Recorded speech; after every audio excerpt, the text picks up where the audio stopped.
اے اللہ آج اگر میں کھڑا ہو گیا تو سب کو پتا چل جائے گا کہ میں ہی وہ گناہگار ہوں جو تجھے 40 سال سے ناراض کر رہا. اے اللہ آج رسوا ہو جاؤں گا, آج ذلیل ہو جاؤں گا. مالک تجھ سے وعدہ کرتا ہوں آج کے بعد تیری نافرمانی نہیں کروں گا, مگر اللہ آج بچا لے, آج ذلیل ہونے سے بچا لے. ذرا غور کیجئے, 40 سال تک رب کو ناراض کر رہا ہے, ایک سجدہ نہیں کیا, ابھی کوئی صدقہ خیرات نہیں دی ہے, ابھی روزے نہیں رکھنا شروع کیے, دل سے پکارا اپنے مالک کو, مولا آج بچا لے, آج ذلیل ہونے سے بچا لے. سنو کیا ہوتا ہے, اچانک بادل آنا شروع ہو جاتے ہیں اور موسلا دھار بارش ہونا شروع ہو جاتی ہے. حضرت موسیٰ نے عرض کی مولا بارش کیسے ہو گئی, ابھی تک تو وہ بندہ نکلا ہی نہیں, یا اللہ کوئی ہمارے مجمع سے باہر نہیں نکلا. ارشاد باری ہوتا ہے اے موسیٰ اس بندے نے مجھ سے دوستی کر لی ہے, میں نے اسی کے سبب بارش برسا دی ہے. حضرت موسیٰ عرض کرتے مولا اب تو مجھے اس بندے سے ملا دے جو تیرا دوست بن گیا ہے. اے اللہ جو تیرے قریب آ گیا, جس کے سبب تو نے بارش برسائی, میں اس سے ملنا چاہتا ہوں. سنو میرے مالک کی کرم نوازی کیسی ہے. اللہ فرقہ نام نامی اس میں گرامی محمد سنے تو جھوم کر انگوٹھے چوم کر آنکھوں سے لگائے. پیارے آقا علیہ الصلوۃ والسلام پر درود بھیجے, ذکر مصطفیٰ جھوم جھوم کر کرے. پیارے آقا علیہ الصلوۃ والسلام کی نعتیں پڑھے اور سنے, اس کو کیوں نہ بخشا جائے گا. امیر اہل سنت لکھتے ہیں نا, آقا کا گدا ہوں اے جہنم تو بھی سن لے, آقا کا گدا ہوں اے جہنم تو بھی سن لے, وہ کیسے جلے جو کہ غلام مدنی ہو. اللہ مجھے اور آپ کو نبی پاک سے سچی محبت عطا فرمائے. سرور کائنات علیہ الصلوۃ والسلام کی ذات پر کثرت سے درود پڑھنا نصیب فرمائے. آئیے مل کر محبت کے ساتھ بآواز بلند درود پاک پڑھتے ہیں. صلو علی الحبیب صلی اللہ تعالی علی محمد صلی اللہ علیہ وسلم. مجمع اللطائف میں بنی اسرائیل کے ایک شخص کا واقعہ لکھا ہے. بنی اسرائیل کا ایک ایسا شخص تھا جس کے کئی بچے تھے اور وہ عابد بھی تھا. اسے تنگ دستی نے آ لیا, ہاتھ تنگ ہو گیا, رزق کی تنگی آ گئی. اپنی زوجہ سے کہتا ہے جاؤ کسی سے کچھ مانگ لاؤ, بچے بھوکے ہیں, کھانے کو کچھ کھلانا ہے. اس کی زوجہ ایک تاجر کے پاس جاتی ہے اور وہاں جا کر کھانے کا سوال کرتی ہے کہ میرے بچے بھوکے ہیں, مجھے کچھ مال دے دو, کچھ راشن دے دو. تو تاجر شیطان اس پر غالب آیا. اس تاجر نے اس عورت سے کہا کہ اگر تم میری آرزو پوری کر دو تو جو تم چاہو میں تمہیں دے دوں گا. معاذ اللہ, برے کام کی گویا اس تاجر نے اس عورت کو دعوت دی. مجبور عورت تھی, چپ چاپ واپس آ گئی.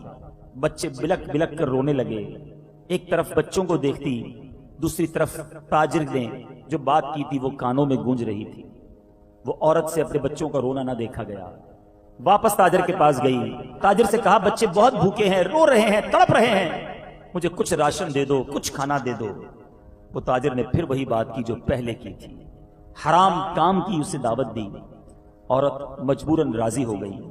جب یہ دونوں تخلیے میں پہنچے عورت خوف سے کانپنے لگی. تاجر کہتا ہے کہ تمہیں کیا ہو گیا ہے, تم اتنی خوف زدہ کیوں ہو؟ اس عورت نے کہا میں اللہ تبارک و تعالیٰ کے خوف سے لرز رہی ہوں جس نے ہمیں پیدا کیا ہے. آج جو گناہ میں کرنے جا رہی ہوں وہ دیکھ رہا ہے. تاجر کہتا ہے تم اتنی تنگ دستی میں, اتنی غربت میں بھی رب سے ڈر رہی ہو. اللہ نے مجھے تو بڑی نعمتیں دی ہیں, مجھے تو زیادہ رب کا خیال رکھنا چاہیے. یہ کہہ کر اس نے عورت کو بہت سا مال دیا, عزت کے ساتھ رخصت کر دیا, برے کام کی طرف توجہ نہ کی. اے میرے بیٹے اسلامی بھائیوں, اس زمانے کے نبی حضرت موسیٰ علیہ نبینا علیہ الصلوۃ والسلام پر یہ وحی بھیجی گئی کہ اس ایک تاجر ہے, اے موسیٰ اس کے پاس جائیے اور میرا سلام اسے دیجئے اور کہنا کہ میں نے تیرے سارے گناہ معاف کر دیے. حضرت موسیٰ علیہ الصلوۃ والسلام اس تاجر کے پاس گئے اور جا کر کہا تم نے کون سی بڑی نیکی کی ہے, تم نے کون سا ایسا نیک کام کیا ہے کہ اللہ نے تمہیں سلام پہنچانے کے لیے مجھے بھیجا ہے, اور فرمایا کہ رب نے تمہارے سارے گناہ معاف کر دیے ہیں. اب اس تاجر نے یہ واقعہ سنایا کہ حضور نیکی تو کوئی نہیں کی, بس ایک گناہ کرتے کرتے توبہ کر لی. گناہ کرنے کا اختیار تھا, میرے پاس یہ اتھارٹی تھی, کوئی دیکھنے والا نہیں تھا, کوئی روکنے والا نہیں تھا, کوئی ٹوکنے والا نہیں تھا, مگر اللہ کے خوف سے میں نے وہ گناہ چھوڑ دیا. اے میرے بیچے اسلامی بھائیوں, ذرا غور کیجیے, اس تاجر کے پاس ہر وہ اختیار تھا, عورت مجبور تھی, دیکھنے والا کوئی نہیں تھا, روکنے والا کوئی نہیں تھا, مگر خوف خدا کے سبب اللہ دیکھ رہا ہے، یہ خیال پیدا ہوا دل میں، اور اس تاجر نے اس گناہ سے اپنے آپ کو روک لیا۔ انعام کیا ملا؟ انعام کیا ملا؟ کوئی بہت بڑی ابھی نیکی تو نہیں کی تھی نا، اس نے بہت سارے روزے، بہت ساری تلاوت، بہت سارے سجدے نہیں کیے تھے، اللہ کا خوف دل میں لایا، اللہ نے پچھلے سارے گناہ معاف فرما دیے۔ آج بہت سارے نوجوان مجھے یہاں سن رہے ہیں، آج ہم کہتے ہیں کوئی دیکھ نہیں رہا ہے، کسی کو معلوم نہ چلے، اندھیرا کر دو، دروازہ بند کر دو، اگر کوئی نہیں دیکھ رہا تو ہر وہ کام کر لو جس کا جی چاہتا ہے۔ اے اللہ سے چھپ کر گناہ کرنے والے، تجھے کیوں خیال نہیں آتا کہ رب دیکھ رہا ہے؟ ہم جو کر رہے ہیں وہ رب دیکھ رہا ہے۔ اے کاش میرے اور آپ کے دل میں اللہ کا خوف جاگزی ہو جائے، یہ خیال دل میں بیٹھ جائے کہ آج گناہ کرنے کا جی تو چاہتا ہے، مگر ایک دن ہوگا جب اللہ کی بارگاہ میں حاضر ہونا ہوگا۔ آج کوئی نہیں جانتا میرے گناہ کتنے ہیں، ہم میں سے بہت سے ایسے ہیں جن کی بڑی عزت ہے، لوگ بڑا نیک سمجھتے ہیں، مگر اللہ جانتا ہے کہ ہم اکیلے میں کیسے ہیں۔ اے میرے میٹھے اور پیارے اسلامی بھائیوں، نبی پاک علیہ الصلوۃ والسلام کا فرمان عالی شان ہے کہ اللہ فرماتا ہے، گویا حدیث قدسی ہے، میں اپنے کسی بندے پر 2 خوف اور 2 امن جمع نہیں کرتا۔ یہ بڑی امپورٹنٹ بات ہے، 2 خوف جمع نہیں ہوں گے اور 2 امن بھی جمع نہیں ہوں گے۔ اس سے کیا مراد ہے؟ آقا فرماتے ہیں کہ رب فرماتا ہے جو شخص دنیا میں میرے عذاب سے ڈرتا ہے میں اسے آخرت میں بے خوف کر دوں گا، جو ادھر ڈرتا ہے اس کو ادھر نہیں ڈرنا پڑے گا، اور فرمایا جو دنیا میں میرے عذاب سے بے خوف رہتا ہے آخرت میں اسے خوف زدہ کروں گا۔ اب فیصلہ میں نے اور آپ نے کرنا ہے، دنیا میں ڈر ڈر کر زندگی گزارنی ہے تاکہ آخرت میں امن مل جائے، وہاں چین مل جائے، وہاں جنت مل جائے۔ یہاں بے خوف رہنا ہے نہیں جناب، دیکھی جائے گی، ابھی تو زندگی پڑی ہے، ارے جناب انجوائے کرنے کے دن ہیں، دوستوں کے ساتھ گل چھڑے اڑانے کے دن ہیں، عیاشی کرنے کے لیے زندگی ملی ہے، ارے جناب 4 دن کی چاندنی ہے، جو مزے کرنا ہے ابھی کر لو۔ آج کا نوجوان یہی تو سوچ رہا ہے نا، ایک بار لائف ملی ہے مزے کر لو۔ اللہ کے بندے ایک ہی بار زندگی ملی ہے آخرت بنانے کے لیے، یا برباد کر لو یا اپنی آخرت بنا لو۔ ہم سب نے جانا ہے، مگر کیا لے کر جانا ہے اس کے بارے میں غور کیجئے۔ اللہ تعالیٰ توبہ کرنے والوں پر کتنا مہربان ہے کہ آپ نے سنا کہ اس بندے نے اللہ کے خوف سے ایک گناہ چھوڑا، اللہ نے اپنے کرم سے اس کے سارے گناہ ہی معاف فرما دیے۔ اللہ تبارک و تعالیٰ قرآن مجید میں ہمیں گویا جھنجھوڑ رہا ہے، کلام الہی میں ارشاد ہوتا ہے، اللہ فرماتا ہے تم لوگوں سے نہیں مجھ سے ڈرو۔ یہی تو حال ہے نا، والد نہ دیکھ لے، ماں نہ دیکھ لے، 2 قریبی رشتہ دار نہ دیکھ لے، یہ خیال ہے، محلے والے نہ دیکھ لیں، یہ خیال نہیں آتا کہ اللہ نہ دیکھ لے۔ اللہ تو دیکھ ہی رہا ہے نا۔ ایک اور جگہ قرآن مجید میں ارشاد ہوتا ہے، فَلَا تَخَافُوهُمْ وَخَافُونِي إِن كُنتُم مُؤْمِنِينَ، ترجمہ اگر تم مومن ہو تو لوگوں سے نہیں مجھ سے ڈرو۔ یہ اللہ کا فرمان کتنا واضح ہے، لوگوں سے نہیں مجھ سے ڈرو اگر مومن ہو۔ مگر ہم کیا کر رہے ہیں؟ اے میرے میٹھے اسلامی بھائیوں، ہم اپنے بارے میں غور کریں کہ ہم ایسا لگتا ہے کہ فقط لوگوں کا خوف ہی رکھتے ہیں کہ لوگ نہ دیکھ لیں، کوئی فلاں آدمی نہ دیکھ لے، لیکن کبھی یہ نہیں سوچتے کہ ہمیں اللہ دیکھ رہا ہے۔ اے میرے میٹھے اسلامی بھائیوں، آئیے آج مزید کچھ واقعات سنیے، اللہ خوف خدا رکھنے والوں کو، اپنا خوف رکھنے والوں کو کیسا نوازتا ہے۔ ایک بار ایک نوجوان ایک عورت کی محبت میں گرفتار ہو گیا۔ آج بہت سارے نوجوان مجھے سن رہے ہیں، فلمیں ڈرامے دیکھ کر، عجیب عجیب عشقیہ ناول پڑھ کے، آج ہر نوجوان کو دیکھو کسی نہ کسی چکر میں نظر آتا ہے۔ سنو، یہ گندی محبت کسی کام کی نہیں ہے۔ اگر محبت کرنی ہے تو رسول خدا سے محبت کرو نا، اس حبیب سے محبت کرو جو رب کا حبیب ہے۔ دنیا بھر میں جتنے حسین ہیں جن کی آپ پیچھے بھاگتے ہیں، لوگ کہتے ہیں میں فلاں کو بڑا پسند کرتا ہوں، فلاں بڑا پیارا ہے، فلاں بڑا حسین ہے، میں اس کے جیسے جناب بال بناتا ہوں، میں اس کے جیسے کپڑے پہنتا ہوں۔ اے دنیا داروں کی محبت میں گرفتاروں، مجھے جواب دو نا، کوئی ایسا حسین ہے جس کے پسینے سے خوشبو آتی ہو؟ ساری دنیا میں جتنے بھی حسین ہیں ان کے پسینے سے بدبو آتی ہے، میرے آقا کے پسینے کا عالم یہ ہے جس گلی سے گزر جائیں وہ گلی خوشبودار ہو جایا کرتی ہے کوئی دنیا میں ایسا حسین کہ جس کا تھوک اچھا لگے کسی کو؟ بڑے سے بڑا حسین ہو وہ تھوک دے تو گھن آتی ہے، مگر آقا وہ ہیں کہ جن کا مبارک لعاب صدیق اکبر کے انگوٹھے پہ لگ جائے تو زہر سانپ کا چلا جاتا ہے۔ کھاری کنویں میں ڈال دیں تو وہ کھارا کنواں میٹھا ہو جاتا ہے. حضرت ابو قتادہ کی آنکھ نکل آئے, آقا لعاب لگا کر آنکھ لگا دیں تو آنکھ پہلی آنکھ سے زیادہ روشن ہو جاتی ہے. ہے کوئی ایسا حسین؟ مولانا حسن رضا خان صاحب سمجھاتے ہیں نا, ایسا تجھے خالق نے طرح دار بنایا, ایسا تجھے خالق نے طرح دار بنایا, یوسف کو تیرا طالب دیدار بنایا. ایسے حسین آقا کہ حسن کامل جب ہوتا ہے جب نبی پاک کے قدموں کو چومتا ہے, پھر کیوں نہ ان سے پیار کریں. ایسے لوگ جو دنیا والوں کی محبت میں گرفتار, گندی ناجائز محبت میں گرفتار ہیں. سنیے کہ ایک نوجوان ایک عورت کی محبت میں مبتلا ہو گیا. وہ عورت کسی قافلے کے ساتھ باہر کے سفر پر روانہ ہوئی. جوان کو جب معلوم ہوا تو وہ بھی قافلے کے ساتھ ساتھ چلنے لگا. جب قافلہ جنگل میں پہنچا, رات ہو گئی. رات کو انہوں نے وہیں پڑاؤ کیا. جب سب لوگ سو گئے تو نوجوان چپکے سے عورت کے پاس پہنچا اور کہنے لگا, میں تجھ سے بے انتہا محبت کرتا ہوں, اس لیے قافلے کے ساتھ ہی آتا رہا, تم سے بات کرنے کا موقع مل جائے, قریب آنے کا موقع ملے. عورت کہتی ہے, جا کر دیکھو کوئی جاگ تو نہیں رہا. نوجوان خوش ہوا کہ انٹرسٹ لیا ہے, قریب آنے کا لگتا ہے موقع ملے گا. پورے قافلے کا چکر لگا کر کہتا ہے, کوئی نہیں جاگ رہا. عورت کہتی ہے, اللہ کے بارے میں تمہارا کیا خیال ہے؟ نیک عورت تھی نا, اللہ تعالیٰ کے بارے میں کیا خیال ہے؟ وہ نوجوان کہتا ہے, اللہ تو کبھی نہیں سوتا, اسے تو اونگ نہیں آتی. عورت بولی, لوگ تو سو گئے, اللہ تو جاگ رہا ہے نا, ہمیں دیکھ رہا ہے, کیا اس سے ڈرنا ضروری نہیں؟ جوان نے جب یہ بات سنی, وہ نوجوان کے دل میں خوف خدا گھر کر گیا, لرزنے لگا. توبہ کی اور واپس لوٹ گیا.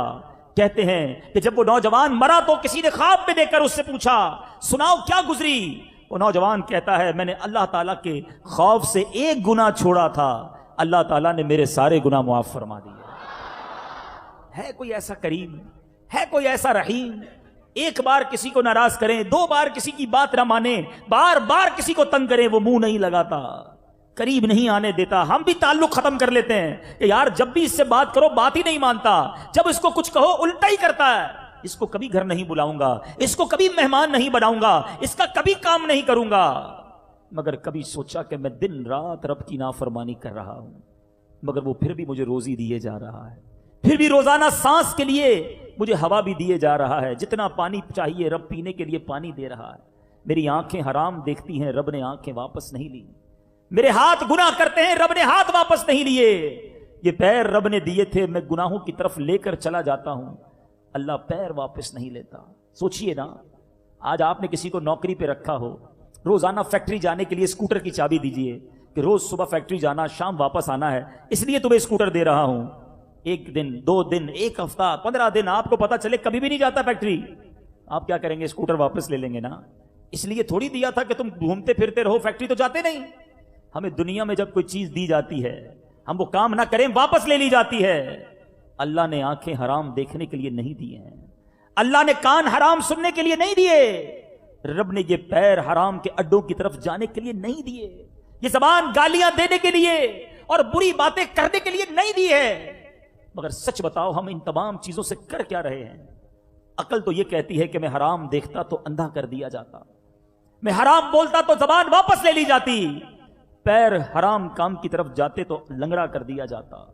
مگر رب کیسا کریم ہے, کیسا رحیم ہے. میں گناہ کیے جا رہا ہوں مگر وہ نعمتیں واپس نہیں لے رہا. مگر ایک دن تو آئے گا نا جب جواب دینا پڑے گا. ثم لتسألن یومئذ عن النعیم, قرآن کہتا ہے کہ ایک دن تم سے نعمتوں کے بارے میں سوال کیا جائے گا. کیسے جواب دیں گے؟ سوچئے نا, کب تک گناہ کرتے رہیں گے؟ وہ کریم چاہتا ہے کہ ہماری بخشش ہو جائے, مگر ہم ہیں کہ اسی کو ناراض کرتے چلے جا رہے ہیں. اے میرے میٹھے اسلامی بھائیوں, آج ہمیں یہ خیال نہیں آتا کہ ہم کیسی زندگی گزار رہے ہیں. وہ لوگ کہ جن کو جنت کی بشارتیں ملی, جو قطعی جنتی, آقا علیہ الصلوۃ والسلام صدیق اکبر رضی اللہ تعالیٰ عنہ کے بارے میں فرماتے ہیں کہ اگر میں کسی کو خلیل بناتا تو ابو بکر کو بناتا. حضرت ابو بکر صدیق رضی اللہ تعالیٰ عنہ وہ ہیں کہ ایک بار امیر المومنین حضرت مولا علی کرم اللہ تعالیٰ وجہ الکریم نے دیکھا کہ پیارے آقا علیہ الصلوۃ والسلام کی بارگاہ میں صدیق اکبر آئے, تو نبی پاک نے صدیق اکبر سے ہاتھ ملایا, پھر گلے لگایا اور ان کے مبارک منہ پر بوسہ دیا. مولا علی کہتے ہیں میں نے عرض کی, یا رسول اللہ, آپ علیہ الصلوۃ والسلام سیدنا ابو بکر رضی اللہ تعالیٰ عنہ کا منہ چومتے ہیں. آقا فرماتے ہیں کہ اے ابو الحسن، ابو بکر کا میرے نزدیک مرتبہ ایسا ہے جیسا میرا مرتبہ میرے رب کے حضور ہے. افضل البشر بعد الانبیاء، سارے نبیوں کے بعد سب سے بڑا اگر کوئی مرتبہ ہے تو صدیق اکبر رضی اللہ تعالیٰ عنہ کا مرتبہ ہے. مگر آپ رضی اللہ تعالیٰ عنہ کا خوف خدا کیسا تھا؟ اتنا بڑا مرتبہ ہونے کے باوجود اللہ سے ڈرتے تھے. آج ہم گناہوں کے انبار سر پر لیے ہیں پھر بھی خوف خدا ہمارے قریب بھی نہیں. صدیق اکبر رضی اللہ تعالیٰ عنہ کے بارے میں آتا ہے کہ آپ اپنی زبان کی احتیاط کے لیے منہ میں چھوٹے چھوٹے پتھر رکھا کرتے تھے کہ کم بولوں، زیادہ بولنا نہ پڑے. آج ہماری زبان فر فر فر فر بولی چلی جاتی ہے، ہمیں اندازہ ہی نہیں ہوتا ہم کتنوں کے دل توڑ دیتے ہیں. اس زبان سے کتنی گندی باتیں کرتے ہیں، اس زبان سے کتنوں کو گالیاں دیتے ہیں. ارے وہ قطعی جنتی ہیں. ایسے پیارے آقا کے دوست ہیں جو یار غار بھی ہیں اور آج سنہری جالیوں کے پیچھے موجود یار مزار بھی ہیں، مگر زبان کی احتیاط کے لیے اپنے منہ میں پتھر رکھا کرتے. حضرت ابوبکر صدیق رضی اللہ عنہ کے بارے میں آتا ہے کہ آپ فرماتے کاش میں ایک مومن صالح کے پہلو کا بال ہوتا، انسان نہ ہوتا، کسی نیک مسلمان کے پہلو کا بال ہوتا. انہیں یہ خوف تھا کہ اللہ کی بارگاہ میں حاضری کیسے دیں گے.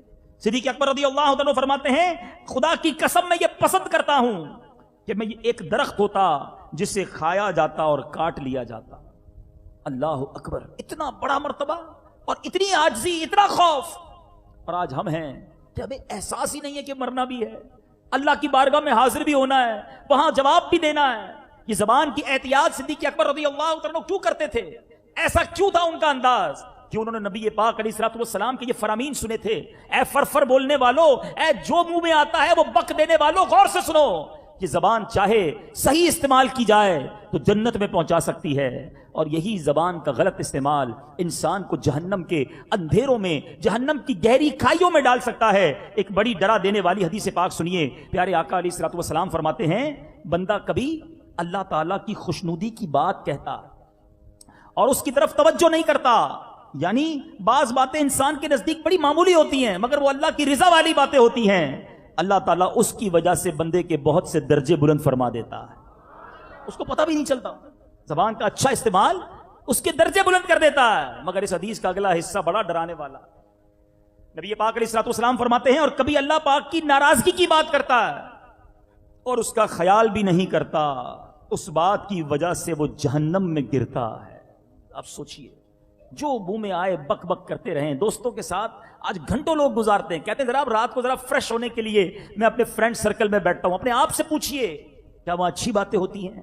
کیا اللہ کی رضا والی باتیں ہوتی ہیں یا غیبتیں ہوتی ہیں، چغلیاں ہوتی ہیں، کسی کے عیب اچھالے جاتے ہیں، جناب کسی کی تفریح لی جاتی ہے؟ سوچئے ہم کدھر جا رہے ہیں؟ کیوں ہم کرامن کاتبین کو کبھی سوچا ہم نے کہ جو بھی میں اپنی زبان سے لفظ کہتا ہوں نا وہ کرامن کاتبین فرشتوں کو لکھنا پڑتا ہے. وہ لوگ جو بری باتیں کرتے ہیں، سوچئے گھنٹوں گھنٹوں ساری ساری رات ٹیلی فون پر نامحرم عورتوں سے بات کرنے والے سوچیں کہ میرا ایک ایک لفظ فرشتے سن بھی رہے ہیں اور لکھ بھی رہے ہیں. اور قیامت کے دن اگر مجھے یہ نامہ اعمال پڑھ کر سنانا پڑ گیا تو میں اللہ کی بارگاہ میں کیسے سناؤں گا؟ اے میرے میٹھے اسلامی بھائیوں، ہمارا مالک بڑا کریم، بڑا رحیم. یقین کریں اس کے خزانے بہت بڑے ہیں اور اس کی رحمت چاہتی ہے کہ ہم بخشے جائیں، مگر آہ افسوس ہم توبہ نہیں کرتے. قرآن مجید میں جا بجا توبہ کرنے کی ترغیب دلائی گئی، ہمیں ابھارا گیا ہے کہ آؤ اللہ کے بندو رب سے دوستی کر لو، اللہ سے توبہ کر لو، مگر ہم رب کی طرف سر نہیں جھکاتے. قرآن مجید فرقان حمید میں اللہ تعالیٰ ارشاد فرماتا ہے وَهُوَ الَّذِي يَقْبَلُ التَّوْبَةَ عَنْ عِبَادِهِ وَيَعْفُو عَنِ السَّيِّئَاتِ وَيَعْلَمُ مَا تَفْعَلُونَ. ترجمہ کنز ایمان، اور وہی ہے جو اپنے بندوں کی توبہ قبول فرماتا اور گناہوں سے درگزر فرماتا ہے اور جانتا ہے جو کچھ تم کرتے ہو. اللہ چاہتا ہے کہ ہم معافی مانگ لیں. میرے آقا مدینے والے مصطفیٰ صلی اللہ تعالی علیہ وسلم فرماتے ہیں التائب من الذنب کمن لا ذنب له. ذرا انعام تو سوچو. آقا فرماتے ہیں گناہوں سے توبہ کرنے والا ایسا ہے جیسا اس نے گناہ کیا ہی نہیں ہے. ایسا کہاں ہوتا ہے دنیا میں؟ کسی کی پولیس رپورٹ ہو جائے، درج ہو جائے، ٹھیک ہے وہ توبہ کر لے، معافی مانگ لے، سزا بھگت لے، لیکن اب اس کا پولیس ریکارڈ باقی ہے. اب جناب کریکٹر سرٹیفکیٹ لینے جائے گا تو جواب دینا پڑے گا کہ فلاں تھانے میں کیس ہوا تھا، فلاں علاقے میں اس نے یہ گڑبڑ کی تھی. وہ ڈاٹ، وہ نشان ہمارے کریکٹر پر، ہماری زندگی میں باقی رہتا ہے. مگر آؤ میں بتاتا ہوں میرے رب کے خزانے کتنے بڑے ہیں۔ اللہ قرآن میں وعدہ فرماتا ہے، اللہ فرماتا ہے کہ اللہ جس کی توبہ قبول کرے فقط گناہ معاف نہیں کرتا، دیکھو میرے رب کے خزانے کتنے بڑے ہیں، وہ گناہوں کو نیکیوں سے بدل دیتا ہے۔ ایسا کریم کہاں ہے؟ جتنے گناہ ہیں نا، اگر سچی توبہ کر لے اللہ ان سارے گناہوں کو نیکیوں میں بدل دیتا ہے، اپنی طرف سے نہیں کہہ رہا۔ قرآن پاک کی ایمان افروز آیت سنیے، اللہ فرماتا ہے الا من تاب وآمن وعمل عملا صالحا فاولئک یبدل اللہ سیئاتہم حسنات وکان اللہ غفورا رحیما۔ ترجمہ کنز ایمان، مگر جو توبہ کرے اور ایمان لائے اور اچھا کام کرے تو ایسوں کی برائیوں کو اللہ بھلائیوں سے بدل دے گا، اور اللہ بخشنے والا مہربان ہے۔ ایسا کہاں ہوتا ہے؟ ایک بار مدنی قافلے میں ساؤتھ افریقہ میں تھا، ایک بڑا عجیب واقعہ ہوا۔ وہاں پر اگر آپ کو پرمٹ بنانا ہو، اس ملک کا ریزیڈنس لینا ہو، تقریباً دنیا کے تمام ملکوں میں ایسا ہوتا ہے کہ پولیس کریکٹر سرٹیفکیٹ مانگا جاتا ہے۔ ایک بہت بڑا بزنس مین تھا، بتایا کہ اس بندے کا پرمٹ ہی نہیں بن پاتا۔ پوچھا کیوں نہیں بنتا بھائی؟ کا مسئلہ یہ ہے کہ اس نے ایک بار ایک غلطی کی تھی، اور غلطی بھی بڑی عجیب تھی۔ جنرل اسٹور میں گیا، کولڈ ڈرنک خریدی، اور ابھی اس کی پیمنٹ کرنی تھی کہ اچانک اسے کال آئی کہ آپ کی والدہ کو ہارٹ اٹیک ہوا ہے، اچانک ہاسپٹل ایمرجنسی میں لے کر جانا ہے۔ بندہ جب ایسی خبر سنتا ہے تو اس کے حواس کام نہیں کرتے، وہ بھاگنے لگا، فوراً شاپنگ سینٹر سے باہر نکلا۔ اب آپ کو پتا ہے کہ شاپنگ سینٹر جو ایڈوانس ہوتے ہیں ان کے گیٹ پر سینسر لگے ہوئے ہوتے ہیں، ایک طرح کی مشینیں لگی ہوتی ہیں، اگر کوئی بغیر پیمنٹ کر کے نکلے تو الارم بج جاتا ہے۔ الارم بج گیا کہ جناب اس نے کوئی ایسی چیز لی ہے جس کے پیسے نہیں دیے، اس کو پکڑ لیا گیا کہ جناب یہ کولڈ ڈرنک کا ڈبہ ہاتھ میں رہ گیا تھا، ایمرجنسی تھی، جلدی میں دوڑتا ہوا جا رہا تھا، اس لیے میں پیمنٹ نہیں کر سکا۔ لیکن انہوں نے کہا نہیں، آپ نے چوری کی ہے، آپ کو اس کا فائن بھگتنا پڑے گا۔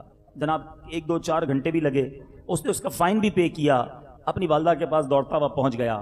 مگر جب بھی اسے پرمٹ بنانا ہوتا ہے، جب وہ پولیس کریکٹر سرٹیفکیٹ نکلواتا ہے تو وہاں یہ لکھا ہوا آ جاتا ہے کہ اس بندے نے اتنے سال پہلے ایک کولڈ ڈرنک کا ڈبہ چرایا تھا۔ یقین کریں جب میں نے یہ واقعہ سنا، لوگ کہتے ہیں دیکھو یار کیسا قانون ہے، کیسا سسٹم ہے، 5 سال پرانی غلطی بھی سامنے آ جاتی ہے۔ میں نے جب یہ واقعہ سنا میں سوچنے لگا دنیا والے ایک غلطی نہیں بھلاتے، دنیا والے ایک گناہ کرنے باقی رکھتے ہیں۔ میرے رب کے خزانے دیکھو، بندہ 70 سال تو گناہ کرتا رہے، ایک سچی توبہ کرے اللہ سارے گناہ معاف فرما دیتا ہے۔ صرف معاف نہیں فرماتا، حدیثوں کا مضمون ہے اللہ زمین کو جہاں گناہ کیے وہاں سے بھی نشان مٹا دیتا ہے، ہاتھ میں جو ہمارے کاندھوں پر کرامن کاتبین فرشتے ہیں ان سے بھی بھلا دیتا ہے، جن اعضاء نے گناہ کیا ان اعضاء کو بھی بھلا دیتا ہے۔ اللہ کی بارگاہ میں سچی توبہ کرنے والا جب حاضر ہوتا ہے اس کا کوئی گواہ نہیں ہوتا گناہ کا، اور اللہ اسے جنت میں داخل کر دیتا ہے۔ پھر بھی اس کریم کو ناراض کیا جائے، پھر بھی اللہ کی نافرمانی والے کام کیے جائیں، ذرا سوچئے۔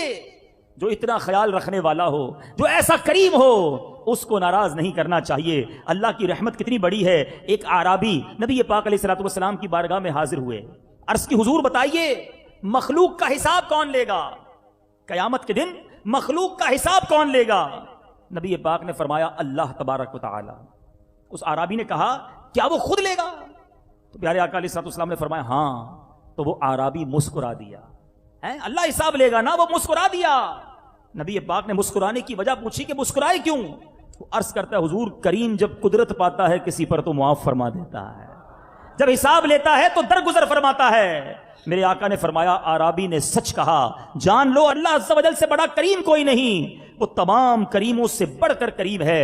ایسا کریم ہو اور ہم اسے ناراض کریں۔ ایک بار نبی پاک صحابہ کے ساتھ بیٹھے تھے، کچھ قیدیوں کو لایا گیا، ایک عورت کا بچہ کافی دنوں سے بچھڑا ہوا تھا، اچانک وہ ننھا منا بچہ سامنے سے دوڑتا آیا، عورت نے اٹھایا اپنے سینے سے لگا لیا، ماں کی ممتا جاگ اٹھی۔ نبی پاک نے صحابہ سے کہا ذرا غور سے دیکھو اس عورت کو اپنے بچے سے کتنا پیار کر رہی ہے، کیا یہ عورت اپنے بچے کو آگ میں ڈال سکتی ہے؟ صحابہ نے کہا اللہ کی قسم ایسا ممکن نہیں، یہ تو ماں ہے، اپنے بچے سے اتنا پیار کر رہی ہے، یہ کیسے آگ میں ڈالے گی؟ اللہ اکبر۔ میرے آقا فرماتے ہیں سن لو اللہ عز و جل اپنے بندوں پر اس سے بھی کہیں زیادہ رحم و کرم کرنے والا ہے۔ جس طرح یہ ماں اپنے بچے سے پیار کر رہی ہے، وہ رب کریم اپنے بندوں پر اس سے زیادہ رحم و کرم کرنے والا ہے۔ اے میرے میٹھے اسلامی بھائیوں، جب اتنا مہربان کوئی ہو اس سے ہم ناراض کریں، لوگوں کا خیال کریں کہ وہ نہ دیکھ لیں، میرے محلے والے نہ دیکھیں میں کیا کرتا ہوں، میرے والد اور میرے بھائی اور میرے رشتہ دار کو پتا نہ چلے۔ اے راتوں کو چھپ چھپ کر اکیلے میں گناہ کرنے والے، تجھے یہ خیال کیوں نہیں آتا کہ جو تیرا مہربان مولا ہے، جو کریم اللہ ہے، جو تجھے بخشنا چاہتا ہے، وہ تجھے دیکھ رہا ہے اور وہ چاہتا ہے کہ تو گناہ نہ کرے، بخشا جائے، جنت تیرا مقدر ہو جائے، مگر پھر بھی ہم اسے ناراض کرنے میں لگ جاتے ہیں۔ وہ کیسا کریم ہے، وہ کیسے ہمارے عیب چھپاتا ہے۔ کبھی سوچا ہم نے؟ ایک بار حضرت موسیٰ علیہ نبینا علیہ الصلوۃ والسلام کا دور تھا، بارش نہیں ہو رہی تھی۔ حضرت موسیٰ علیہ الصلوۃ والسلام کی قوم نے یہ فیصلہ کیا کہ ایک میدان میں چلتے ہیں اور جا کر مل کر دعا کرتے ہیں۔ نماز استسقاء کہا جاتا ہے اس کو، بارش کے لیے دعا کی جاتی ہے۔ 70,000 لوگ جمع ہو گئے میدان میں۔ حضرت موسیٰ علیہ الصلوۃ والسلام نے ہاتھ اٹھائے اور ساری قوم گر گڑا کر دعا کرنے لگی۔ پانی کو قطرہ نہیں تھا، لوگ پیاسے تھے، بارش نہ ہوئی۔ بارش تو کیا ہونی تھی، اور دھوپ نکل آئی۔ اللہ کے نبی ہیں، موسیٰ کلیم اللہ ہیں، اللہ سے عرض کرتے مولا وجہ کیا ہے؟ ہم سب 70,000 مل کر دعا کر رہے ہیں، مولا بارش نہیں ہو رہی۔ ارشاد ہوتا ہے اے موسیٰ، تمہارے درمیان ایک ایسا بندہ بھی موجود ہے جو 40 سال سے میری نافرمانی کر رہا ہے، ہر روز مجھے ناراض کر رہا ہے۔ اے موسیٰ جب تک وہ بندہ نہیں نکلے گا بارش نہیں ہونی۔ حضرت موسیٰ نے کہا یا اللہ مجمع بہت بڑا ہے، میری آواز ان تک کیسے پہنچے گی؟ اللہ نے فرمایا اے موسیٰ تمہارا کام آواز دینا ہے، پہنچانا ہمارا کام ہے۔ حضرت موسیٰ کھڑے ہو گئے، آپ نے کہا اے وہ شخص جو 40 سال سے رب کی نافرمانی کر رہا ہے، ہمارے مجمع سے نکل جا، تیری وجہ سے، تیری نحوست کی وجہ سے ہم پر آج بارش نہیں ہو رہی۔ اب وہ گناہگار شخص، ذرا غور سے سنیے گا، وہ گناہگار شخص گھبرا گیا، اس نے دائیں دیکھا، اس نے بائیں دیکھا، وہ سوچنے لگا شاید کوئی اور کھڑا ہو جائے گا، کوئی نکل جائے گا، کوئی نہیں نکلا، کوئی کھڑا نہیں ہوا۔ وہ سمجھ گیا کہ بات میری ہو رہی ہے، کیونکہ اس کو تو معلوم تھا نا کہ میں 40 سال سے اللہ کو ناراض کر رہا ہوں۔ اب اس نے کہا اگر آج میں کھڑا ہو گیا تو سارے مجمع کو پتا چل جائے گا کہ میں ہی وہ شخص ہوں جو 40 سال سے اللہ کی نافرمانی کر رہا ہوں۔ اب سنو اس بندے نے کیا کیا، توبہ کتنی آسان ہے، اللہ کو توبہ کتنی پسند ہے، غور سے سنو۔ اس نے کھڑے ہو کر اعلان نہیں کیا، چادر میں اپنا منہ ڈالا اور اللہ سے کہتا یا اللہ آج بچا لے، اے اللہ آج اگر میں کھڑا ہو گیا تو سب کو پتا چل جائے گا کہ میں ہی وہ گناہگار ہوں جو تجھے 40 سال سے ناراض کر رہا۔ اے اللہ آج رسوا ہو جاؤں گا، آج ذلیل ہو جاؤں گا، مالک تجھ سے وعدہ کرتا ہوں آج کے بعد تیری نافرمانی نہیں کروں گا، مگر اللہ آج بچا لے، آج ذلیل ہونے سے بچا لے۔ ذرا غور کیجئے، 40 سال تک رب کو ناراض کر رہا ہے، ایک سجدہ نہیں کیا، ابھی کوئی صدقہ خیرات نہیں دی ہے، ابھی روزے نہیں رکھنا شروع کیے، دل سے پکارا اپنے مالک کو مولا آج بچا لے، آج ذلیل ہونے سے بچا لے۔ سنو کیا ہوتا ہے، اچانک بادل آنا شروع ہو جاتے ہیں اور موسلا دھار بارش ہونا شروع ہو جاتی ہے۔ حضرت موسیٰ نے عرض کی مولا بارش کیسے ہو گئی؟ ابھی تک تو وہ بندہ نکلا ہی نہیں، یا اللہ کوئی ہمارے مجمع سے باہر نہیں نکلا۔ ارشاد باری ہوتا ہے اے موسیٰ اس بندے نے مجھ سے دوستی کر لی ہے، میں نے اسی کے سبب بارش برسا دی ہے۔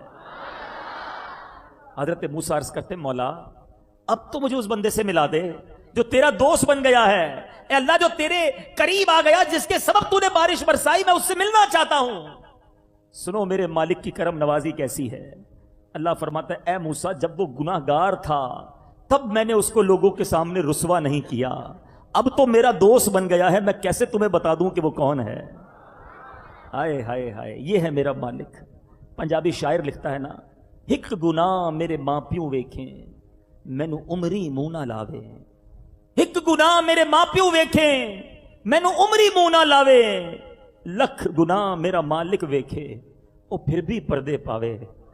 کتنے گناہ میں نے اور آپ نے کیے، ذرا سوچو اگر میرے جرم لوگوں کو پتہ چل جائیں، میری اصلیت، ہمارے اندر جو خباثتیں اور برائیاں ہیں اگر وہ لوگوں کو پتہ چل جائیں، ہمیں کوئی قریب بٹھانے کو تیار نہ ہو، مگر وہ کیسا قریب ہے، عیب چھپا رہا ہے، عزت بڑھا رہا ہے۔ وہ قریب ستار آج لوگوں میں ہماری بات بنی ہوئی ہے۔ ارے آج مجھے اور آپ کو کوئی 10 بار ناراض کرے، ہم لوگوں کو کہتے ہیں اس کے بندے کے قریب نہیں جانا، بندہ ٹھیک نہیں ہے، ہمیشہ غلط کام کرتا ہے، کیونکہ میری نہیں مانی۔ ارے تم نے رب کی نہیں مانی، رب نے کس کو بتایا؟ تمہارا یہ عیب کسے معلوم ہوا؟ اللہ عیب چھپائی جا رہا ہے، مگر ہم ہیں کہ اسی کو ناراض کرتے چلے جا رہے ہیں۔ اللہ کو شرمندگی بڑی پسند ہے میرے میٹھے اسلامی بھائی۔ رب کی بارگاہ میں ندامت بڑی مقبول ہے، گناہگار کے آنسو بڑے پیارے ہیں۔ ایک بار حضرت عمر رضی اللہ تعالیٰ عنہ خلیفۃ المسلمین ہیں، آپ کی عدالت کے چرچے ہیں، آپ کا جلال، آپ کی ہیبت کا عالم یہ ہے کہ نبی پاک علیہ الصلوۃ والسلام فرماتے ہیں جس کا مضمون ہے عمر جس گلی سے گزر جائے اس گلی سے شیطان نہیں گزرتا۔ ایک بار حضرت عمر نے ایک شخص کو دیکھا، ہاتھ میں بوتل ہے، وہ شخص شرابی تھا، آپ نے اسے روک لیا، کہا بتاؤ ہاتھ میں کیا ہے؟ شرابی ہے، ہاتھ میں شراب کی بوتل ہے، اس کو پتا ہے آج مارا جاؤں گا، اگر آج پکڑا گیا حضرت عمر نے فوراً سزا سنانی ہے۔ ذرا غور کیجئے کتنی تھوڑی دیر ہوگی اس شرابی کے پاس، حضرت عمر سامنے کھڑے ہیں اور فرما رہے بتاؤ کیا ہے ہاتھ میں، کتنا وقت ہوگا؟ چند سیکنڈز۔ مگر دیکھو میرا رب کتنا کریم ہے، وہ شرابی دل ہی دل میں رب سے عرض کرتا ہے مولا آج بچا لے، اے اللہ آج سچی توبہ کرتا ہوں، آج کے بعد شراب نہیں پیوں گا، مالک ذلیل ہونے سے بچا لے، آج عمر کے سامنے ذلیل نہ کیجیو۔ اس کیفیت کے ساتھ رب کو پکارا ودن اے سیکنڈ، اور عرض کرتا ہے حضرت عمر سے حضور اس میں سرکہ ہے، شراب نہیں سرکہ ہے۔ حضرت عمر فرماتے ہیں اچھا یہ بوتل مجھے دکھاؤ۔ کتنے لمحے ہیں، کوئی ٹائم نہیں ہے کوئی فیصلہ کرنے کا، لرزتے ہاتھوں سے بوتل نکالی دامن سے، حضرت عمر کو پیش کرتا ہے، سچی توبہ تھی، اللہ نے شراب کو سرکے سے تبدیل کر دیا۔ ایسا مالک، ایسا کریم، اتنا مہربان، پھر بھی اسے ناراض کریں، پھر بھی اس کی نافرمانی کریں۔ ہمارے اسلاف راتیں رو رو کے گزاریں، جو نیک بندے، جو بخشے بخشائے ہیں، اور ہم گناہگار ہیں، اور پھر بھی ہمیں شرم نہیں آتی، پھر بھی ہمیں خیال نہیں آتا۔ اے میرے میٹھے اسلامی بھائیوں اور مدنی چینل کے ناظرین، حضرت موسیٰ علیہ نبینا علیہ الصلوۃ والسلام ہی کا دور تھا۔ ایک آدمی توبہ پر پختہ نہیں رہتا تھا، جب بھی توبہ کرتا توڑ ڈالتا تھا۔ حضرت موسیٰ علیہ الصلوۃ والسلام کی طرف اللہ نے وحی بھیجی کہ میرے اس بندے کو جا کر کہہ دو کہ اللہ تجھ سے ناراض ہے، غضبناک ہے۔ حضرت موسیٰ اس بندے کے پاس گئے اور کہا تو بار بار توبہ کرتا ہے، پھر توبہ توڑ دیتا ہے، رب تجھ سے ناراض ہے۔ اللہ اکبر، اس بندے نے کیا کیا؟ اللہ کو ندامت پسند ہے نا، وہ غمگین ہوا، صحرا میں چلا گیا، اللہ کی بارگاہ میں عرض کرتا ہے اے میرے خدا کیا تیری رحمت ختم ہو گئی، یا تجھے میری نافرمانی نے نقصان دیا ہے، یا تیری معافی کے خزانے ختم ہو گئے؟ کون سا گناہ تیرے کرم سے بڑا ہے؟ جب تو اپنے بندوں پر رحمت بند کر دے گا تو وہ کس سے امید رکھیں گے؟ اگر تو نے انہیں رد کر دیا تو وہ کس کے پاس جائیں گے؟ اگر تیری رحمت ختم ہو گئی اور مجھے عذاب دینا لازم ہو گیا ہے تو اے اللہ اپنے تمام بندوں کا عذاب مجھی پر کر دے، میں اپنی جان ان کے بدلے میں پیش کرتا ہوں۔ ان کی ساری عاجزی اور گریہ بازاری کرنے لگا۔ اللہ تعالیٰ نے حضرت موسیٰ کی طرف وحی بھیجی کہ جاؤ، اگر تیرے اس سے جا کر کہہ دو اگر تیرے گناہ زمین بھر کے برابر ہوں تب بھی میں تجھے بخش دوں گا، کیونکہ تو نے میرے کرم کو جان لیا ہے۔ اے میرے میٹھے اسلامی بھائیوں، اب ذرا غور کیجئے ہمارا کیا حال ہے۔ یہ بے خوفی کی، بے باکی کی زندگی اچھی نہیں ہے۔ ایک دیکھیے بڑی میں آپ کو باریک سی بات سمجھانا چاہتا ہوں، ہم اس لیے گناہ نہ کریں کہ جہنم میں جلنا پڑے گا، اس لیے گناہ سے بچیں کہ اللہ عذاب دے گا گناہ کریں گے تو، یہ ایک الگ طریقہ ہے، الگ انداز ہے۔ اور بندہ اس لیے گناہ نہ کرے کہ میرے کریم کو پسند نہیں ہے، میں اللہ سے محبت کرتا ہوں، اسے ناراض نہیں کرنا چاہتا۔ اس کا لطف اور ہے، اس کا مزہ اور ہے، عذاب سے ڈر کر گناہ چھوڑنا اور ہے، رب سے محبت کر کے گناہ چھوڑنا اور ہے۔ ارے جو اتنا کریم ہو، میری ماں سے کئی گنا زیادہ مجھے چاہنے والا ہو، میں اس سے کیوں نہ دوستی کر لوں؟ اور یقین کرو اللہ کی بارگاہ میں یہ آنسو بہانا، خوف خدا میں آنسو بہانا، یہ مانگا کرو اور اس کی کوشش کیا کرو کہ کبھی کبھی آنکھوں سے اللہ کے خوف سے آنسو بہ نکلیں۔ پیارے آقا علیہ الصلوۃ والسلام فرماتے ہیں جو شخص خوف خدا سے روتا ہے وہ جہنم میں ہرگز داخل نہیں ہوگا، اس طرح کہ جیسے دودھ دوبارہ تھنوں میں نہیں جاتا، کبھی گائے سے یا بھینس سے دودھ نکال لیا جائے اب یہ واپس تھن میں نہیں جا سکتا، خوف خدا میں رونے والا جہنم میں جا نہیں سکتا۔ رونے والی آنکھیں مانگو، رونا سب کا کام نہیں، رونے والی آنکھیں مانگو، رونا سب کا کام نہیں۔ ذکر محبت عام ہے لیکن سوزے محبت عام نہیں۔ دقائق الاخبار میں ہے قیامت کے دن ایک شخص کو لایا جائے گا، جب اس کے اعمال تولے جائیں گے تو برائیوں کا پلڑا بھاری ہو جائے گا۔ سنیے گا ذرا، برائی کا پلڑا بھاری ہو جائے گا، اسے جہنم میں لے جانے کا حکم سنایا جائے گا۔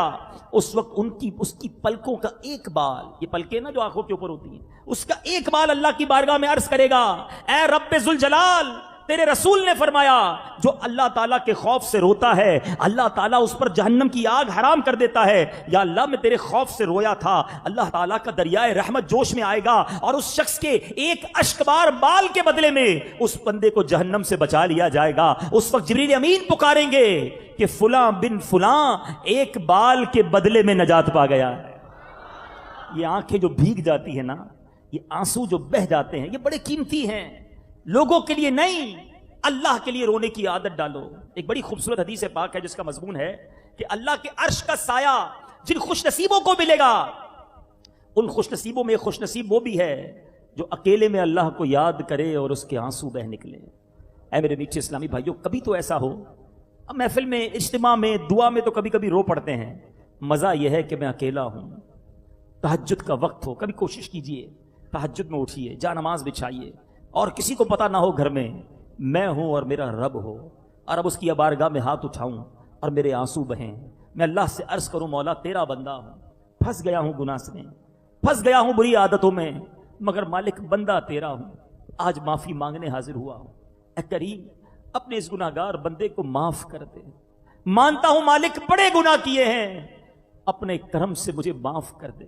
تو نہیں معاف کرے گا, تیرے سوا کون ہے, کس کے در پر جاؤں گا, مولا معاف کر دے. میری ماں کو میں نے جب بھی تنگ کیا معافی مانگی, ماں نے معاف کر دیا. اے اللہ تو 70 ماؤں سے زیادہ چاہنے والا ہے, اپنے اس گناہگار بندے کو معاف کر دے. مانگو تو صحیح معافی. اللہ معافی مانگنے کو اور معاف کرنے کو پسند فرماتا ہے. اللہم انک عفو قریب تحب العفو فاعف عنی یا کریم. پکارو اسے, وہ ضرور معاف فرمائے گا. مگر مسئلہ یہ ہے آج ہمیں سب کی فکر ہے, دوست ناراض نہ ہو جائیں, بیوی ناراض نہ ہو جائے, بچے ناراض نہ ہو جائیں, میرا سیٹھ ناراض نہ ہو جائے, میرا سپروائزر ناراض نہ ہو جائے, میرے محلے والے ناراض نہ ہو جائیں. تمہیں سب کی فکر ہے, یہ کیوں فکر نہیں ہے کہ اللہ ناراض نہ ہو جائے, اللہ کے حبیب ناراض نہ ہو جائے. میں آپ سے سوال کرتا ہوں, سارا جہان مجھ سے راضی ہو اور اللہ ناراض ہو, اس رضامندی کا کیا فائدہ ہے؟ ارے کوئی نہ پوچھے مجھے, لیکن اگر میرا رب راضی ہے, اس کے حبیب راضی ہیں, میرا بیڑا پار ہو جانا ہے. اے میرے بیچ اسلامی بھائیوں, زندگی کا مقصد بنائیے, زندگی کی پریورٹی اور ترجیح بنائیے. مجھے سب سے پہلے یہ فکر کرنی ہے کہ اللہ راضی ہو جائے, اللہ کے حبیب راضی ہو جائیں.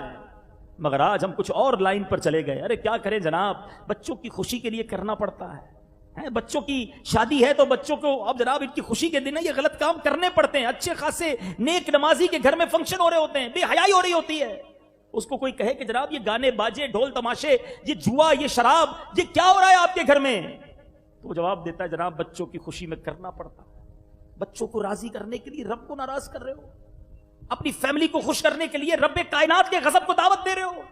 آج لوگ کہتے ہیں جناب مارکیٹ میں جناب کام کرنا ہے تو مارکیٹ کا طریقہ ہے, یہ کرنا پڑتا ہے, جھوٹ بولنا پڑتا ہے, ہم ملاوٹ نہ کریں تو دوسرے کر کے آگے بڑھ جائیں گے. تم تھوڑے پیسوں کے لیے رب کو ناراض کرنے لگ گئے, ایسا نہ کرنا. یاد رکھیے ایک بات, یہ آخری روایت سنا رہا ہوں, اللہ کرے دل میں بیٹھ جائے بات. روایت کا مضمون ہے, کچھ لوگ وہ ہوتے ہیں جو بندوں کو راضی کرنے کے لیے رب کو ناراض کرتے ہیں.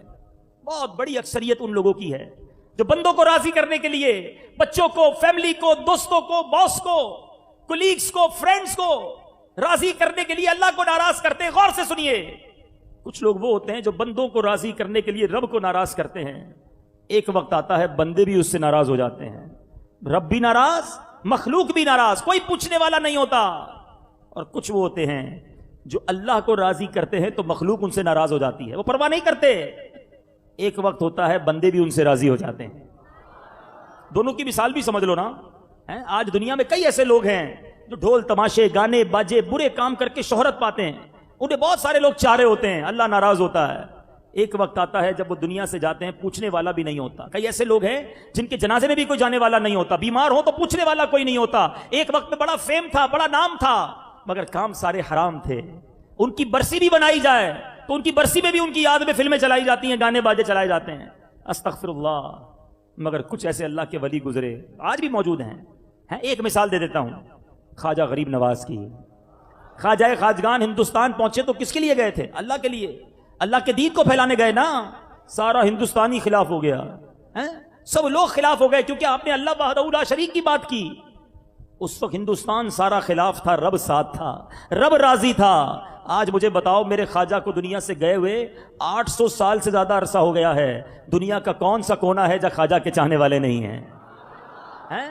تو خواجہ غریب نواز کی حکومت آج ہے، کیسے ہو گئی؟ اللہ کو راضی رکھا، اللہ نے سب کو راضی کر دیا۔ جس سے رب راضی اس سے سب راضی۔ اپنے رب کو راضی کرنے کی فکر کیجئے، اور یہی پیغام دعوت اسلامی کا ہے۔ آئیے گناہوں کو چھوڑ کر نیکیوں بھری زندگی کی طرف چلتے ہیں۔ کہ جو خیال آتا ہے نا، یار باتیں تو ساری اچھی کی ہیں، مگر ابھی تو نوجوان ہوں، ابھی تو مزے کر لوں، بس 50 سال کے بعد اللہ اللہ ہی کرنا ہے، پھر میں نے مسجد کا کونا پکڑ لینا ہے، پھر داڑھی بھی رکھ لوں گا، پھر نمازیں بھی پڑھوں گا۔ ایسے نوجوانوں سے ایک سوال کرنا چاہتا ہوں، کیا کورنگی میں نوجوان نہیں مرتے؟ قبرستان کبھی جائیں نا، کبھی بھی کسی کی تدفین کے وقت، تو قبروں پر ایک وہ لگا ہوتا ہے، کتبہ لگا ہوا ہوتا ہے، بورڈ جس کو آپ کہتے ہیں، اس میں لکھا ہوتا ہے کہ مرنے والا کی عمر کتنی تھی۔ آپ کو 10-15 سال کے بچے کی قبر بھی نظر آئے گی، 25 سال کے نوجوان کی بھی قبر نظر آئے گی۔ نوجوان بھی مرتے ہیں میٹھے اسلامی بھائیوں۔ کوئی ہے اتنے بڑے مجمع میں جس کے پاس یہ گارنٹی ہو کہ کل صبح تک زندہ رہے گا؟ کوئی ایک؟ ہم میں سے کسی کے پاس یہ گارنٹی نہیں ہے کہ ہم صبح تک زندہ رہیں گے۔ پھر توبہ میں تاخیر کیسی؟ پھر کیوں توبہ نہیں کرتے؟ پھر کیوں اللہ کو راضی کرنے والے کام آج سے شروع نہیں کرتے؟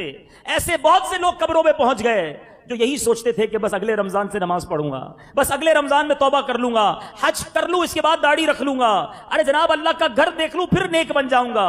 یہ سارے شیطان کے وار ہیں۔ آج ابھی اسی وقت ہمیں توبہ کرنی ہے۔ آئیے سچی پکی توبہ کی نیت سے ایسا زوردار نعرہ لگانا ہے کہ شیطان بھی ادھر سے دور بھاگ جائے۔ نیت کیجئے، آج کے بعد ہماری کوئی نماز قضا نہیں ہوگی، رمضان کے پورے روزے رکھیں گے، فلمیں ڈرامے نہیں دیکھیں گے، گانے باجے نہیں سنیں گے، حرام روزی کے قریب بھی نہیں جائیں گے، بے حیائی کے کاموں کے قریب نہیں جائیں گے۔ ابھی تمام ماشاءاللہ آپ نے اتنی پیاری اچھی نیتیں کی ہیں، یہ نیتیں پہلی بار تو نہیں کی ہیں، پہلے بھی کئی بار کی ہیں، پھر پابندی کیوں نہیں ملی؟ اس کی وجہ ہے اچھا ماحول۔ ابھی جتنے یہاں بیٹھے ہیں، ایک ٹیسٹ لیتا ہوں، کوئی ایسا ہے جس کو اس وقت فلمیں دیکھنے کا، ڈرامے دیکھنے کا جی چاہ رہا ہے؟ کوئی بھی نہیں ہوگا۔ کیوں؟ اللہ کے گھر میں بیٹھے ہیں، اچھے ماحول میں بیٹھے ہیں، آخرت کی باتیں ہو رہی ہیں، جی نہیں چاہ رہا برا کام کرنے کو۔ لیکن ابھی اجتماع ختم ہو، اٹھ کے باہر جائیں، وہی لچے لفنگے دوست ملیں، وہ کہیں چلو جناب فلاں کام کرتے ہیں، فلاں چیز دیکھتے ہیں، پھر دماغ پلٹ جاتا ہے۔ وجہ کیا ہے؟ ماحول اثر لاتا ہے۔ آپ اس وقت بڑے پیارے آج آپ کو اس وقت آخرت یاد آ رہی ہوگی، خوف خدا یاد آ رہا ہوگا، اپنے گناہ یاد آ رہے ہوں گے، یہ خیال آ رہا ہوگا کہ یار واقعی صحیح بات ہے، توبہ کرنی چاہیے، سدھرنا چاہیے۔ یہ کیوں آ رہا ہے آپ کے ذہن میں؟ کیونکہ آپ اچھے ماحول میں بیٹھے ہوئے ہیں۔ لیکن یہاں اگر کانسرٹ ہو رہا ہوتا معاذ اللہ، یہاں گانے باجے بج رہے ہوتے تو کئی لوگ ناچ رہے ہوتے۔ فرق پڑتا ہے، ماحول کا اثر پڑتا ہے۔